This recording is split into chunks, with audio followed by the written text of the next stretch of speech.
एक जंगल में एक महात्मा रहते थे। उन महात्मा की खासियत ये थी कि वे किसी का भी भविष्य बता सकते थे। बड़े बड़े राजा उन्हें मानते थे और उनके बताए हुए मार्ग पर चलते थे। उस जंगल के बीचों बीच से एक नदी गुजरती थी और उन महात्मा की कुटिया उस नदी के किनारे पर थी।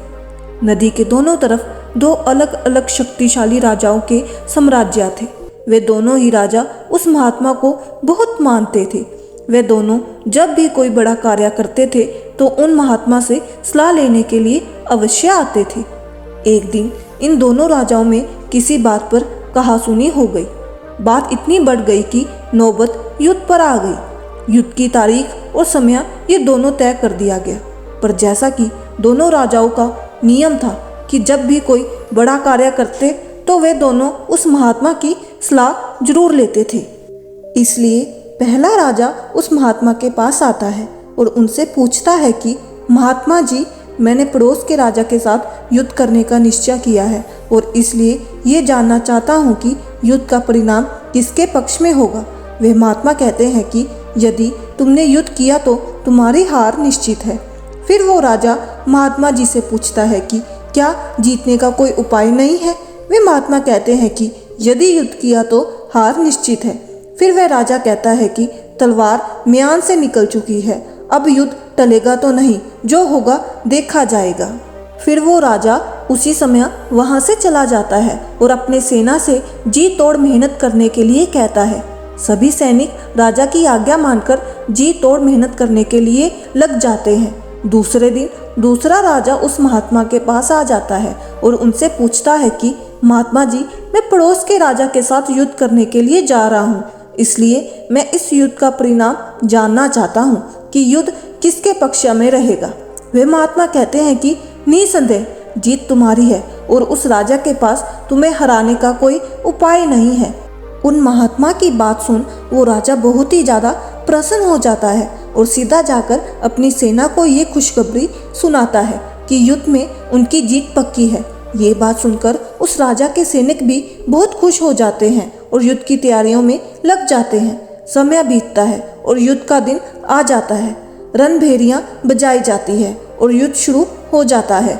दोनों सेनाएं एक दूसरे के साथ भिड़ जाती है और मारकाट मच जाती है। देखते ही देखते जिस पहले राजा की हार निश्चित थी वह दूसरे राजा की सेना को ढेर कर देती है और पहला राजा वो युद्ध में जीत जाता है, जिसे उन महात्मा ने कहा था कि वो युद्ध हारेगा। युद्ध जीतने के बाद वो पहला राजा उन महात्मा के पास चला जाता है और उनसे पूछता है कि महात्मा जी, आपने तो कहा था कि मैं तो वो युद्ध हार जाऊंगा, लेकिन मैं तो युद्ध जीत गया। आपकी भविष्यवाणी गलत कैसे निकली। फिर वो महात्मा उस राजा से कहते हैं कि मैंने तो वो कहा था जो तुम्हारे भाग्य में लिखा था, लेकिन तुमने अपने कर्म से अपने भाग्य को बदल दिया।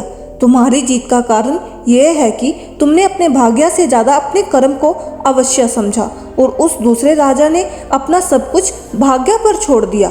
उसने अपने कर्म से ज़्यादा अपने भाग्य को अवश्य समझा और पूरे समय निश्चितता से भरा रहा कि जिसके कारण आज तुम विजयी हो और वो तुम्हारा बंधक है।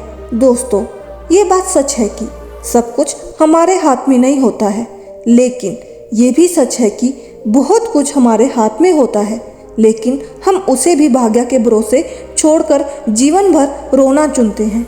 दोस्तों, लोग जानते हैं कि स्वस्थ कैसे रहा जा सकता है, लेकिन समय ना होने का बहाना बनाकर वे अपने अंदर बीमारियां पालते रहते हैं और जब कोई गंभीर बीमारी हो जाती है तो वो लोग अपने भाग्य को दोष देना शुरू कर देते हैं।